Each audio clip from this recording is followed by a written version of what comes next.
Direct deal બરડા લઈ આવ્યા છે તમારા માટે મકરપુરા એરિયાના ખૂબ જ સારા લોકેશન પર મકરપુરા બસ ડેપોની પાછળ અને નારાયણ પાર્કની અંદર 9 નંબર પ્લોટ જે વેચાણથી આપવાનો છે ખૂબ જ ઓછી કિંમતે. અહીંયા તમને 4320 સ્ક્વેર ફીટનું કાર્પેટ એરિયા જોવા મળી જશે અને સાથે જ FSIની સુવિધા પણ જોવા મળશે.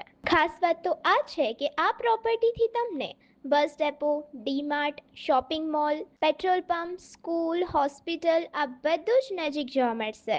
આ પ્રોપર્ટી રહેવા માટે ઉત્તમ છે અને રોકાણ તરીકે પણ ખૂબ સરસ રહેશે. આ પ્રોપર્ટી ખૂબ જ સુટેબલ છે NRI માટે અને ફોરેન બાયર્સ માટે. પ્રોપર્ટીની આસ્કિંગ પ્રાઇસ છે 7500 પર સ્ક્વેર ફીટ. લાખો બચાવ લાખો કમાઓ ડાયરેક્ટ ડીલ બરોડાથી શક્ય છે. અને પ્રોપર્ટીનો એડ્રેસ છે plot number 9 Narayan park society opposite Makarpura bus depot, Makarpura, Vadodara. ઓનરનો નંબર સ્ક્રીન પર આવે છે, તમે ડાયરેક્ટ ડીલ કરી શકો છો. આવી જ પ્રોપર્ટીની માહિતી માટે અમારો ઇન્સ્ટાગ્રામ પેજ ડાયરેક્ટ ડીલ બરડાને ફોલો કરો.